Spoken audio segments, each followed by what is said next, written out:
mi novio se fue un día sin decir nada, ni un mensaje, ni una llamada, solo desapareció. Meses después volvió como si nada, sonriendo y diciendo que me había extrañado, pero justo cuando lo quise perdonar, descubrí la verdadera razón por la que se fue sin avisar. Y supe exactamente cómo hacerlo pagar. Todo empezó un miércoles por la tarde. No había nada especial en ese día, ni una discusión previa, ni un silencio raro, ni un cambio de humor que yo pudiera recordar. Era un día más entre semanas iguales, en una relación que yo creía estable, con sus altibajos normales, sí, pero nada que anticipara lo que estaba a punto de suceder. Yo estaba en casa cuando noté que su celular no estaba sobre la mesa del comedor como solía dejarlo. Tampoco había rastro de su mochila, ni de su chaqueta de trabajo. Pensé que tal vez había salido a hacer alguna diligencia sin decirme, aunque no era lo común. Reviso el grupo de WhatsApp donde solíamos enviarnos tonterías durante el día, y nada. Silencio absoluto. Horas después empiezo a llamarlo, primero con tono paciente, luego con una mezcla de frustración y ansiedad que no sabía bien cómo justificar. Marqué al menos 7 veces esa noche. En todas las llamadas, su teléfono sonaba como si simplemente lo hubiese dejado sonar. Ni un estoy bien, ni un hablamos luego, ni una maldita excusa. Pasó la primera noche y no dormí. Me la pasé sentada en el sofá con el celular en la mano, revisando cada 5 minutos si había cambiado su última hora de conexión o si el doble check azul aparecía en mis mensajes. Nada. Fui al trabajo como una zombie al día siguiente, aún aferrada a la idea de que era un error, que algo habría pasado, un accidente menor, una confusión, algo que explicara ese vacío tan repentino. Pero a medida que las horas pasaban y seguía sin saber nada, el miedo comenzó a ceder paso a una angustia todavía peor, el miedo a haber sido dejada. A haber sido ignorada deliberadamente. A ser insignificante. Empecé a llamar a sus amigos. A uno le escribí y ni me contestó, y otro me dijo que no sabía nada desde hacía varios días. Me pareció raro porque, según yo, él había salido con ellos el fin de semana anterior. Una de sus primas me respondió con evasivas, diciendo algo como no estoy muy al tanto de lo que hace, pero seguro está bien, él es así a veces. Esa frase me quemó. Porque no, él no era así conmigo. Conmigo siempre había sido un hombre presente, atento, incluso un poco absorbente por momentos. No era de los que desaparecían. Empecé a buscar en sus redes, en los tags, en las publicaciones de gente conocida. Tampoco encontré nada. En su Instagram, la última historia era de hacía 3 días, un video tonto del gato que le gustaba alimentar detrás de nuestra casa. A partir de ahí, vacío total. Como si el tipo se lo hubiera tragado la tierra. Durante las siguientes semanas, mi vida se convirtió en una secuencia de rutinas que ya no reconocía. Iba al trabajo, sonreía mecánicamente cuando era necesario, fingía ante mis amigas que estaba en una pausa, pero en casa lloraba frente al refrigerador, en el baño, o debajo de la regadera. Cada vez que me encontraba con uno de sus objetos. La taza que él usaba con esa frase ridícula que decía "Don't talk before coffee", el cepillo de dientes que se negaba a tirar. La camisa vieja que a veces me ponía cuando él se quedaba hasta tarde trabajando y yo me dormía en el sofá. Todo se convirtió en una burla, como si cada objeto supiera lo que yo aún no quería aceptar, que me había dejado sin decir palabra, como si nunca hubiéramos sido nada. Pasaron 3 semanas. Luego 5. Luego 2 meses. Para entonces ya me sabía todos los pasos del duelo sin necesidad de haber leído nada sobre el tema. La negación fue larga, duró hasta el día en que me di cuenta que ya no esperaba que regresara, sino que comenzaba a desear que no lo hiciera. La rabia me mantenía activa, me hacía revisar todos los posibles porqués. ¿Había conocido a alguien más? ¿Estaba metido en problemas? ¿Tuvo miedo? ¿Yo hice algo mal? Aunque me juraba que no era culpa mía, en las madrugadas los pensamientos me traicionaban. Me repetía las últimas conversaciones, como si buscara en alguna frase la grieta donde todo se empezó a romper. Pero nunca la encontré. Un día, cuando ya llevaba casi 4 meses sin saber de él, tiré la toalla. Eliminé su número. Bloqueé sus redes. Dejé de hablar de él con mis amigas. Guardé en una caja todo lo que me recordaba a él y lo metí al closet más alto, ese donde ni siquiera alcanzo sin una silla. Decidí continuar con mi vida. No porque lo hubiera superado, sino porque entendí que si no lo hacía, me iba a consumir. Y fue entonces, justo cuando había comenzado a salir con alguien nuevo, cuando había vuelto a sonreír sin fingir y cuando había dejado de preguntarme qué hice mal, que él apareció. Lo vi una tarde, al salir del trabajo. Yo estaba caminando hacia el estacionamiento con mis audífonos puestos cuando escuché una voz detrás de mí diciendo mi nombre con ese tono entre nervioso y emocionado. Me giré, y ahí estaba él. Parado como si fuera cualquier miércoles más, con una camisa blanca arremangada y la misma sonrisa de siempre. Me miró como si no hubieran pasado 4 meses de absoluto silencio, como si no hubiera desaparecido de mi vida dejándome con todas las preguntas y ninguno de los malditos signos de exclamación. Me dijo que me había extrañado.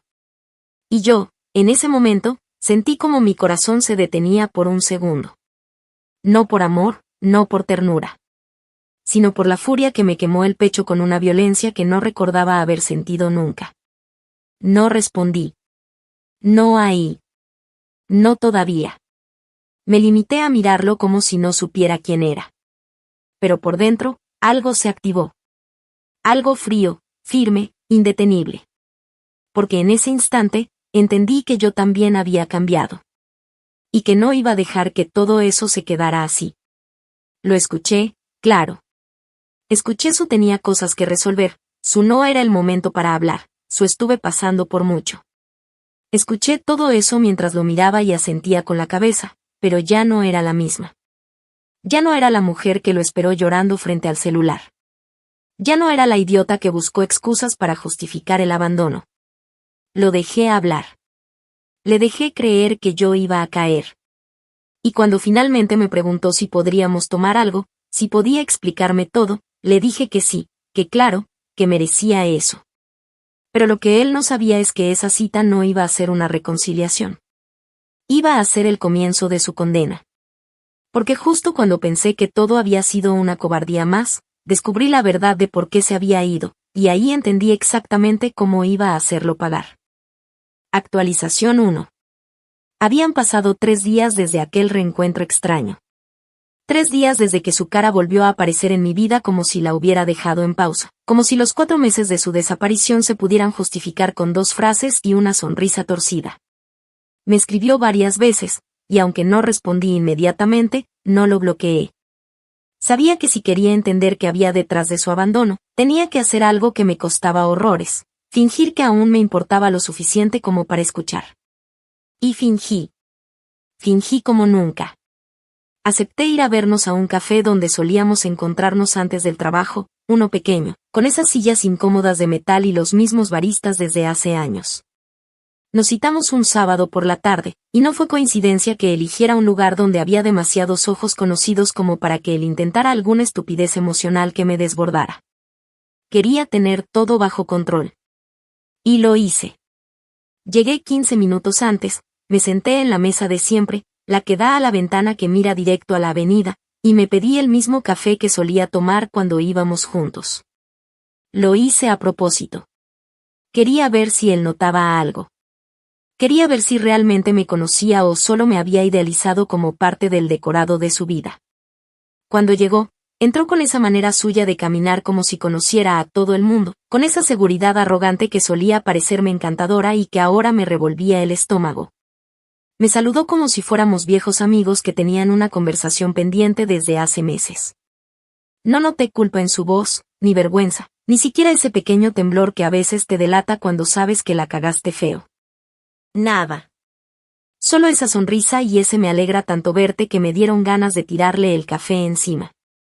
Empezó hablando de tonterías. Del clima, de lo difícil que había estado el tráfico esa semana, de lo raro que era volver a estar ahí. Yo no decía mucho. Solo lo miraba, de vez en cuando asentía, jugaba con la cucharita del café, lo dejaba hablar. Y cuando por fin el aire se volvió incómodo, cuando las palabras banales ya no eran suficientes para sostener la mentira, me dijo que sabía que tenía que explicarse. Que no esperaba que lo perdonara, pero que necesitaba decirme lo que había pasado. Y entonces soltó esa frase que pareció ensayada 1000 veces, Estaba pasando por un momento complicado, necesitaba alejarme para no hundirme más, y no sabía cómo decírtelo sin lastimarte. Dijo que se sintió agobiado, que no podía manejar todo al mismo tiempo, que tenía cosas personales que se le salieron de las manos. Que su mente estaba en un lugar oscuro y no quería arrastrarme con él. Que pensó que si se iba sin decir nada, me ahorraría el sufrimiento. Y en medio de todo ese recital mal armado, se atrevió a mirarme a los ojos y decirme que me había extrañado cada día. Que muchas noches estuvo a punto de escribirme, pero no sabía cómo enfrentar el daño que había causado. Lo escuché sin interrumpirlo. Lo dejé poner sobre la mesa esa versión barata de redención que algunos hombres creen que basta para limpiar una traición. Lo dejé pensar que me estaba convenciendo. Porque esa era la idea. Cuando terminó, me preguntó si tenía algo que decir. Yo solo le dije que necesitaba procesar todo eso, que no esperaba respuestas inmediatas, pero que al menos ahora entendía su versión de lo que pasó. Se notaba aliviado. Como si realmente creyera que yo iba a dejar todo en el pasado solo porque había tenido los huevos de aparecer y vomitar una historia a medias. Me pidió otro encuentro. Me dijo que quería reconstruir lo que habíamos tenido. Que no sabía si era posible, pero que estaba dispuesto a intentarlo si yo quería. Le dije que necesitaba tiempo. Y me fui. No sin antes dejarle claro que no me prometiera nada más por ahora, que yo ya no era la misma y que necesitaba tomar esto con calma. Esa noche, después de que llegué a casa, no pude dormir. No por tristeza, sino porque mi cabeza no paraba de repasar cada palabra suya, cada mirada, cada espacio en blanco de su historia. Había algo que no encajaba. Algo que sonaba demasiado limpio, demasiado empaquetado. Me parecía increíble que alguien pudiera irse de esa forma y regresar creyendo que todo se resolvería con palabras bien acomodadas. Pensé en todo el tiempo que estuve sola, en cómo me rompí en silencio mientras él quién sabe dónde andaba, haciendo quién sabe qué, y sobre todo, con quién. Ahí fue cuando sentí esa incomodidad punzante en el pecho. Esa sensación de que había algo más. Algo que él no estaba contando. Porque por mucho que adornara su discurso, por mucho que dijera que me extrañaba, su cuerpo hablaba diferente. Y yo había aprendido a leer eso mejor que nunca. Fue entonces cuando decidí averiguar por mi cuenta. No como una novia celosa. No por querer recuperarlo. Sino como alguien que se merecía saber la verdad completa, no solo la parte que él quiso venderme. Me hice una lista mental de personas con las que podría empezar, amigos en común, conocidos que seguían activos en redes, la prima que me respondió raro cuando desapareció. Y una excompañera suya del trabajo con la que yo había tenido buena relación. Comencé a revisar sus perfiles. Ver dónde había estado. Qué había publicado. Qué había eliminado. Y ahí, en medio de un carrete de fotos de uno de sus conocidos, vi algo. Algo pequeño. Pero suficiente para prender todas mis alarmas. Era una foto grupal en un bar de Nashville, un bar que yo conocía bien porque habíamos ido juntos años atrás. Estaban todos en la mesa, gente que él solía frecuentar, algunas caras nuevas, y él. Ahí estaba. Riéndose, con una cerveza en la mano, sentado junto a una chica rubia que no me sonaba de ningún lado. Lo interesante no era la foto, era la fecha. La imagen había sido publicada 3 meses atrás. Justo cuando él me había dicho que estaba en un lugar oscuro y que no podía con nada. Ahí supe que, efectivamente, no todo era como lo estaba contando. Y si eso era apenas la punta del iceberg, ya podía imaginar lo que había debajo. Actualización 2. Pasaron 2 días desde que vi esa foto. 2 días donde no pude concentrarme en absolutamente nada más. Todo lo que hacía, desde preparar el desayuno hasta manejar al trabajo o contestar correos, lo hacía en automático, porque mi cabeza estaba completamente absorbida por una sola cosa. Entender qué había pasado realmente durante esos meses en los que él desapareció. La imagen no dejaba de aparecer en mi mente como una especie de flash constante que se repetía una y otra vez. El ángulo de la cámara, la risa fingida, su mano recargando ligeramente sobre el respaldo de la silla de la chica rubia. El vaso de cerveza sudando sobre la mesa, y la fecha ahí, clara como el agua, una noche de sábado, justo en el corazón de uno de los peores meses de mi vida, cuando yo todavía lo buscaba con desesperación, sin dormir, sin saber si estaba vivo o muerto. Y él ahí, sonriendo, como si la vida le supiera mejor sin mí. Decidí que ya no bastaba con solo sospechar. Tenía que saber. Tenía que tener la historia completa, así me doliera, así me revolviera el estómago. Así que empecé por lo más simple, investigarla a ella. Me llevó poco tiempo dar con su nombre. Resultó que no era ninguna desconocida al azar. La chica se llamaba Stephanie, y no solo era del mismo estado, sino que tenía amigos en común con gente del círculo más cercano a él. Pero lo que de verdad me hizo sentir un vacío profundo en el estómago fue ver su perfil de Instagram. En varias de sus publicaciones aparecían fotos y videos donde, aunque él nunca salía en primer plano, era evidente que estaba ahí. Su voz de fondo, su risa, una chaqueta que yo le había regalado y que ella llevaba puesta en una historia donde decía algo como adivinen de quién me robé esto.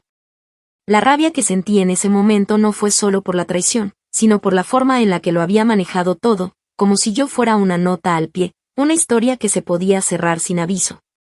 Una persona que se podía dejar en visto emocionalmente durante 4 meses mientras él vivía otra vida con alguien más. Volví a revisar los mensajes antiguos. No porque extrañara sus palabras, sino para buscar alguna pista de cuando empezó todo. Y ahí lo entendí. Las señales estaban ahí, solo que yo no las quise ver. Semanas antes de desaparecer, había empezado a estar ocupado más seguido. Las respuestas a mis mensajes tardaban más. Las salidas espontáneas se redujeron. Había noches en las que decía estar agotado y no quería verme. Incluso una vez me dijo que tenía que viajar por trabajo y no me avisó hasta el mismo día. Pensé que era estrés. Pensé que era normal. Pero no, lo que pasaba es que ya estaba dividiendo su tiempo entre 2 vidas, y yo era la parte que se le hacía más fácil abandonar. Pero no me bastaba con saber que existía. Quería saber cuánto había durado, qué tan lejos llegó con ella, si la llevó a los mismos lugares a los que me llevó a mí, si le contó las mismas historias, si usó con ella las mismas frases. Y aunque parte de mí sentía que esa era una forma cruel de autoflagelarse, la otra parte necesitaba todas esas respuestas para entender el tamaño de la mentira. Así que tomé un riesgo, creé un perfil falso.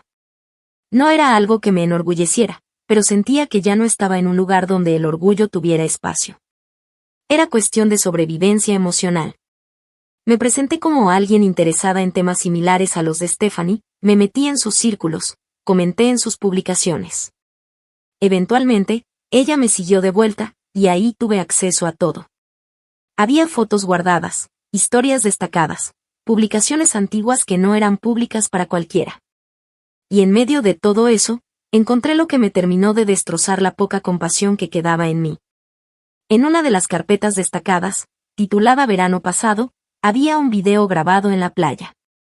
Estaban en una fogata con amigos, alguien los enfocó de lejos, y ahí estaban ellos dos, sentados juntos en una manta, su brazo rodeándola por la cintura, y ella recostada sobre su hombro. Él le decía algo al oído y ella se reía. No fue un beso ni una escena explícita. Fue esa intimidad silenciosa que se construye entre 2 personas que creen estar compartiendo algo real. Y ese video tenía fecha. Fecha y ubicación. Fue grabado mientras yo todavía lo buscaba, mientras mis amigas me decían que le diera tiempo, mientras yo dejaba la luz encendida del lado de su cama por si regresaba. Lo siguiente que hice fue revisar su perfil otra vez, ahora con otros ojos. Y noté que muchas de sus publicaciones antiguas estaban archivadas. Las que teníamos juntos, por ejemplo. Las que él solía presumir con tanto orgullo. Era como si hubiese hecho espacio para una nueva historia, borrando la anterior sin mayor esfuerzo. Todo lo que alguna vez compartimos estaba sistemáticamente eliminado, y en su lugar, había un vacío donde encajaba perfectamente la historia con ella. El cabrón había rehecho su vida sin mirar atrás, y cuando esa relación se fue al carajo, porque claramente ya no estaban juntos, simplemente volvió al anterior, como si una pudiera ser su plan B. Y ahí fue cuando algo cambió en mí. Ya no sentí tristeza. Ni siquiera decepción. Lo que sentí fue un foco de furia tan nítido, tan directo, que por primera vez en mucho tiempo sentí claridad. Él no se había ido porque estaba mal, ni porque me amaba tanto que prefería alejarse antes que hacerme daño. No. Se había ido porque había encontrado a alguien más y porque no tuvo ni el valor de enfrentarme. Se fue por comodidad, por cobardía. Y regresó cuando la otra lo dejó, o cuando las cosas no salieron como él esperaba. Yo era su plan de contingencia. Su respaldo emocional. La que siempre estaba. Y eso, justo eso, fue lo que me hizo decidir que no podía permitirle salirse con la suya. No iba a hacer una escena. No iba a romperle el auto ni insultarlo en público ni amenazarlo con contarle todo a su familia. No. Iba a hacer algo mucho más fino. Más lento. Algo que le doliera justo donde más le gusta aparentar que nada le afecta, en su imagen. Porque si algo me quedó claro en todo este proceso, es que a él le importaba más parecer un buen tipo que realmente serlo. Así que si su imagen era lo más valioso, entonces eso era exactamente lo que iba a romper. Actualización 3. Pasaron unas cuantas semanas desde que confirmé toda la historia y desde que me juré que no iba a dejar que él saliera ileso de todo eso. No quise apurarme. No tenía intención de explotar impulsivamente ni de cometer errores por actuar con rabia ciega. Quería hacer algo que tuviera peso, algo que se sintiera como una respuesta con sentido, no como una pataleta. Y si hay algo que aprendí durante los meses en los que él se borró de mi vida, fue a no subestimar la inteligencia que una gana cuando el corazón se le rompe. Así que me senté con calma, tomé una libreta vieja, y empecé a planear. No fue una lista de venganza al estilo película, fue más bien un mapa emocional con puntos clave, quienes eran importantes para él, que le daba estatus, que lo sostenía frente a los demás, qué parte de su ego podía soportar una herida y cuál no. Quería saber por dónde empezar a romper. Sabía, por ejemplo, que había comenzado un nuevo trabajo pocos meses antes de reaparecer en mi vida. Lo mencionó muy por encima en aquella primera conversación en el café, como si no tuviera importancia. Pero yo lo conocía lo suficiente como para saber que él no dejaba de hablar de algo que le hiciera sentirse importante a menos que estuviera ocultando algo. A través de su perfil de LinkedIn encontré el nombre de la empresa, y como aún me seguía desde una cuenta que yo ya no usaba, accedí a más publicaciones que había compartido en grupos específicos de su entorno profesional. Había comenzado a trabajar como parte de un equipo de marketing para una firma de bienes raíces que vendía imagen de lujo y estilo de vida sofisticado. El típico ambiente donde la reputación lo es todo y donde cada movimiento está alineado a una narrativa pública, profesionalismo, compromiso, confianza. Entonces empecé a investigar sobre su jefe, su equipo, sus clientes frecuentes. Muchos de ellos estaban activos en redes sociales. Era sorprendente lo fácil que resultaba trazar una red completa solo con un par de clics y unos minutos de atención. Vi cómo él interactuaba con ellos, qué publicaciones comentaba, cuáles compartía, y lo más importante, cómo intentaba construirse una nueva identidad como el tipo encantador, estable, con visión estratégica. Era como ver a un actor en su papel más convincente. Sonreía en cada foto, hablaba en eventos, asistía a cenas de networking, y por supuesto, jamás mencionaba a una pareja ni daba señales de tener algo serio. Eso también me llamó la atención. Era como si jugara a estar disponible, pero lo suficientemente misterioso como para parecer codiciado.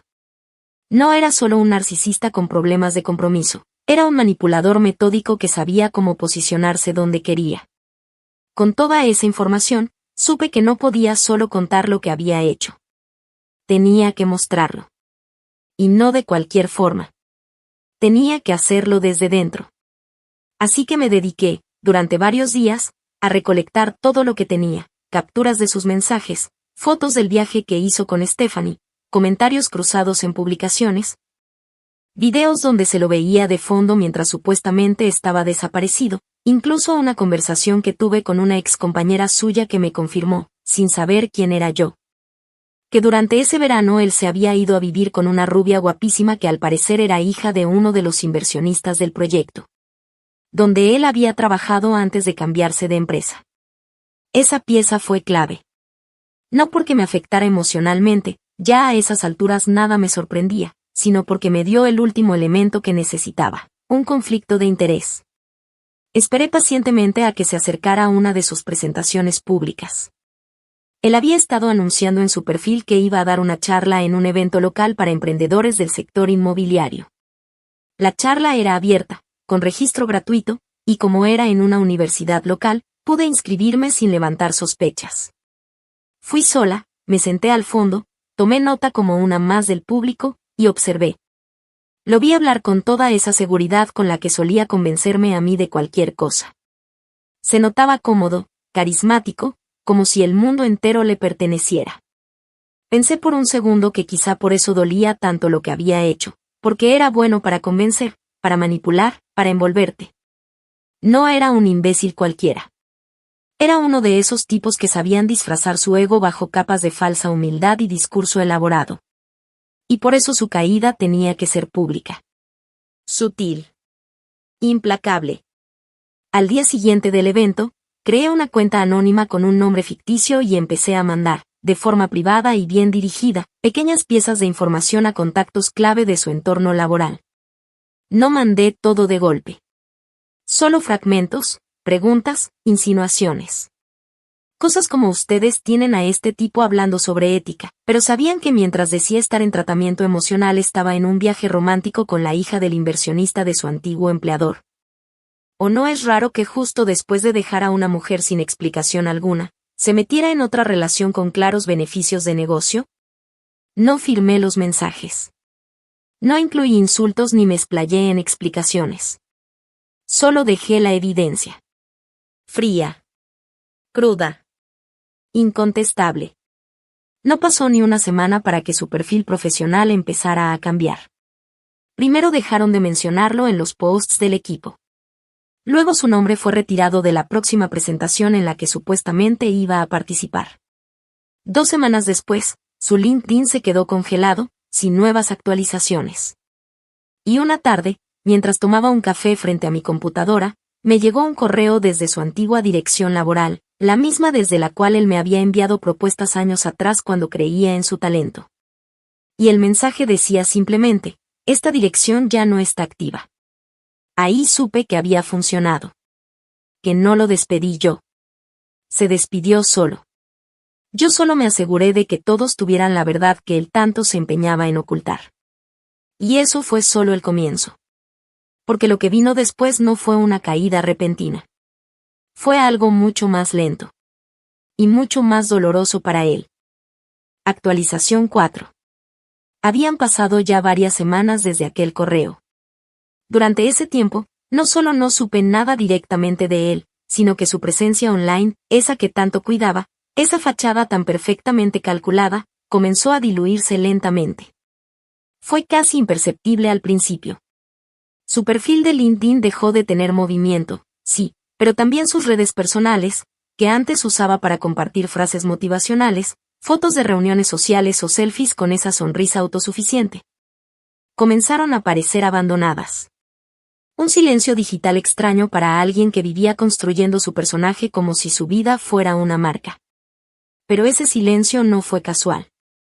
Supe por una conocida en común, una excompañera mía que ahora trabajaba en una empresa cercana a la que él acababa de dejar, que había salido por razones personales y que, según los rumores, algo incómodo había sucedido con un cliente importante, aunque nadie decía exactamente qué. En su voz había esa mezcla de duda y morbo que tienen las personas cuando sienten que alguien se cayó del pedestal, pero aún no saben quién empujó. La parte que más me impresionó de todo eso fue lo predecible que resultó su reacción. No fue confrontativa, no fue directa. Él no apareció a exigirme explicaciones, no vino a culparme, no intentó desmentir nada. Lo que hizo fue más típico de su estilo, se escabulló. Se hundió lentamente en ese tipo de vergüenza que no se reconoce en voz alta, pero que empieza a filtrarse en cada conversación en la que antes se le mencionaba. El tipo de vergüenza que no requiere que nadie te acuse, porque simplemente deja de haber invitaciones, de haber llamadas, de haber oportunidades. Es un vacío que se hace solo. Yo no tuve que decirle una palabra más. Pero sabía que él empezaba a sospechar. Y me bastaba con imaginar su paranoia para dormir mejor cada noche. Una tarde, semanas después de haberlo visto en aquella conferencia, me escribió. Esta vez no usó el número que yo había bloqueado, sino uno nuevo, uno que no tenía registrado. Me llegó un mensaje escueto, sin saludos, sin nombre. Decía, ¿fuiste tú? No necesitaba más contexto. Supe exactamente a qué se refería. Leí el mensaje varias veces antes de decidir qué hacer. No porque dudara de mi respuesta, sino porque quería disfrutar el momento. Me tomé horas. Y cuando finalmente respondí, lo hice con algo tan simple como lo que él me había dejado meses atrás: silencio. No bloqueé el número. No le escribí. No contesté más. Lo dejé clavado en esa incógnita, lo dejé en ese punto donde solo él podía imaginar todo lo que tal vez yo había hecho, o no. Lo dejé donde yo estuve, sin respuestas. Pero no terminé ahí. Había algo más que yo sabía que le dolería más que perder un trabajo. Él tenía un orgullo que iba más allá de lo profesional. Le encantaba verse admirado. Y había un círculo muy específico donde eso todavía se mantenía intacto: el grupo de amigos de su infancia. No eran muchos. Eran 5 tipos, todos aún viviendo en la misma ciudad, algunos casados, otros igual de inmaduros que él, y 1 o 2 mujeres que formaban parte del grupo desde hacía años.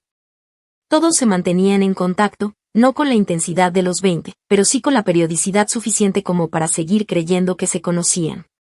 Lo interesante de ese grupo era que yo, durante la relación, me había vuelto muy cercana a una de esas mujeres, que además era esposa de uno de sus amigos. Ella y yo nos habíamos distanciado cuando él desapareció, no por falta de afecto, sino porque él había manipulado todo desde el principio para hacer que nuestra ruptura se viera como una decisión difícil por cosas muy personales que nadie debía juzgar.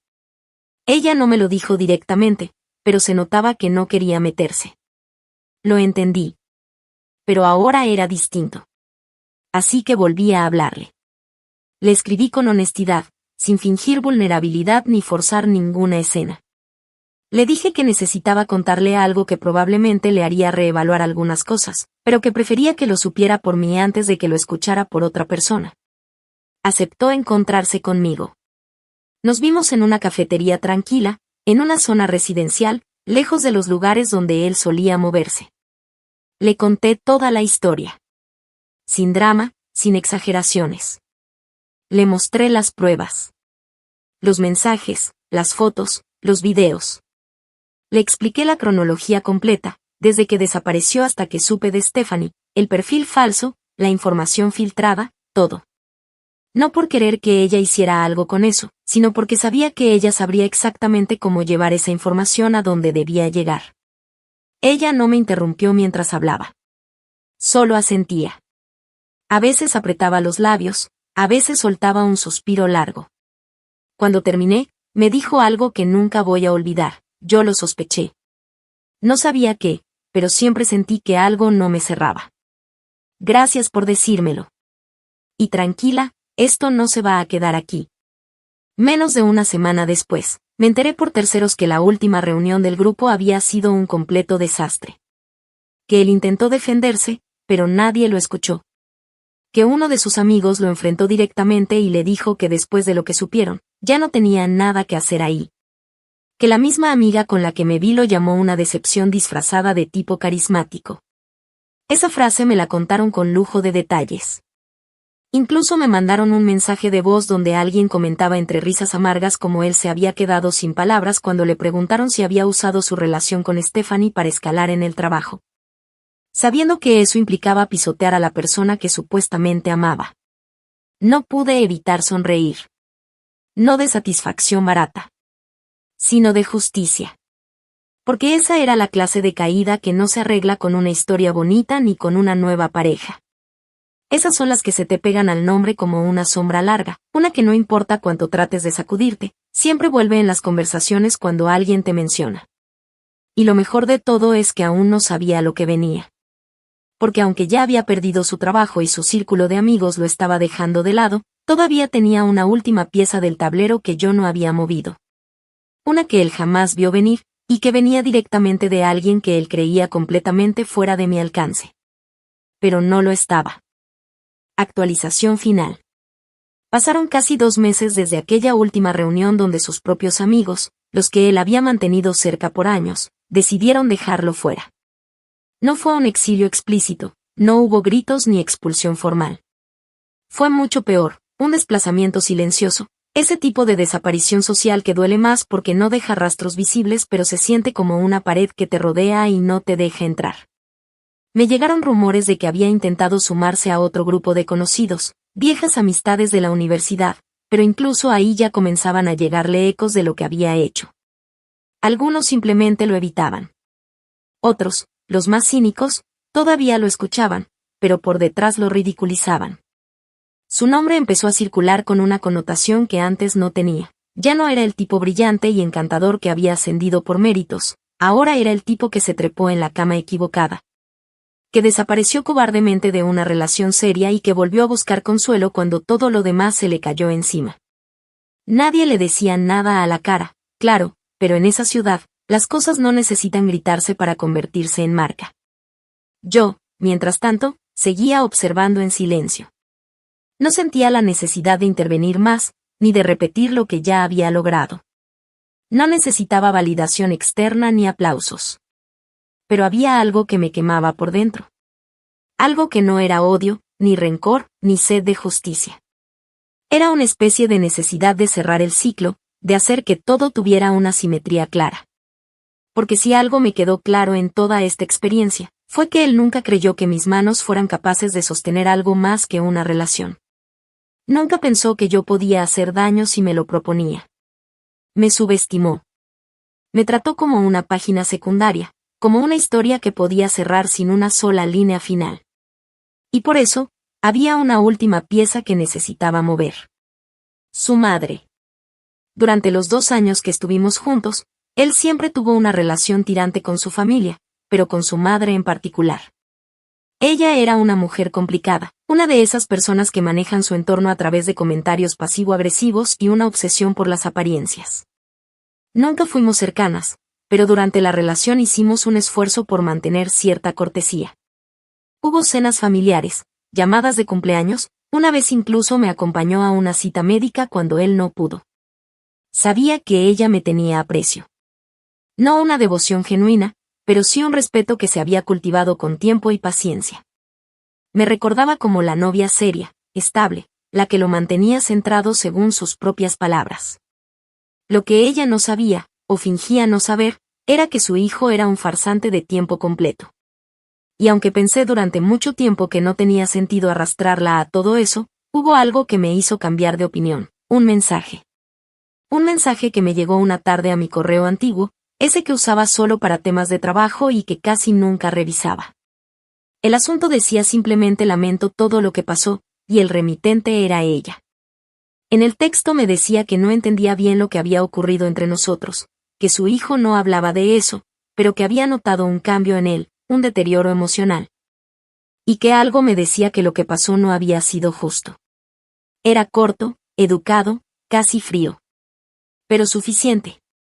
No le respondí de inmediato. Me tomé mi tiempo, como siempre. Y cuando lo hice, fue sin rodeos. Le escribí un mensaje largo, cuidado, sin insultos ni dramas. Le conté toda la verdad. Desde el día que desapareció, las semanas de silencio, el hallazgo de la otra mujer, la forma en que regresó como si nada, las pruebas que encontré. Como había intentado manipularme con un discurso diseñado para que yo lo perdonara sin cuestionar nada. No le conté lo de mi venganza. Pero le dejé claro que su hijo no era la víctima de ninguna crisis emocional. Era simplemente un cobarde que había huido cuando tuvo otra opción más conveniente, y que cuando esa opción lo dejó, regresó buscando el mismo lugar que había abandonado sin pensarlo. No esperaba respuesta. Pero llegó. Un día después. Fue un correo aún más largo. Me agradeció por mi honestidad, me dijo que algunas cosas ya las sospechaba pero que no quería admitirlas. Me dijo que desde que él volvió a su vida parecía desconectado, inseguro, molesto con el mundo. Que había perdido oportunidades, relaciones, que nada parecía salirle bien. Me dijo también que lamentaba que yo hubiera pasado por todo eso, que ella no sabía nada en su momento porque él siempre decía que todo estaba bien. Y al final, lo más interesante, me confesó que en una de las últimas cenas familiares, él mencionó de forma muy ambigua que alguien estaba saboteando su vida. que incluso había dicho que lo estaban difamando. Pero que jamás dio detalles, y que su reacción fue tan defensiva que nadie se atrevió a seguir preguntando. Ella me dijo que si eso era cierto, si él realmente estaba recogiendo lo que sembró, entonces que lo mejor que podía hacer era asumirlo. Y me agradeció, otra vez, por contarle la verdad. A la semana siguiente, lo vi. Por última vez. Fue por pura casualidad. Estaba saliendo del supermercado cuando lo reconocí al otro lado del estacionamiento. Estaba más delgado, el rostro algo demacrado, caminaba como si no quisiera llamar la atención. Llevaba una bolsa en una mano, el teléfono en la otra. Se notaba tenso. Yo ya estaba en mi auto cuando notó mi presencia. Me miró, bajó la vista rápido, y siguió caminando sin acercarse. Pero en ese instante, supe que él lo sabía. Que ya no tenía dudas. Que me había leído, que había entendido que toda esa cadena de consecuencias no fue accidental. Y que yo, sin decir una sola palabra frente a él, había logrado lo que su ego más temía, dejarlo sin aliados, sin respaldo, sin narrativa que contar. Porque eso es lo que más le duele a alguien como él. No perder a una mujer. Sino perder el control de la historia. Que ya no puedan decidir cómo serán recordados. Ese fue el final. No hubo última conversación. No hubo confrontación. Solo esa mirada rápida, ese gesto torpe de alguien que sabe que lo perdieron todo, no porque se les fue de las manos, sino porque jugaron mal creyendo que el otro jamás aprendería a jugar. Yo me subí a mi carro, puse música, y seguí mi camino. No volví a saber de él. Y si alguna vez alguien lo menciona en alguna conversación, solo sonrío con calma y cambio de tema. Porque la mejor parte de todo esto es que, a diferencia de él, yo no necesito contarle al mundo lo que hice. El mundo se enteró solo. Y él se quedó con el silencio. El mismo que me dejó a mí. Solo que ahora, ese silencio lo persigue.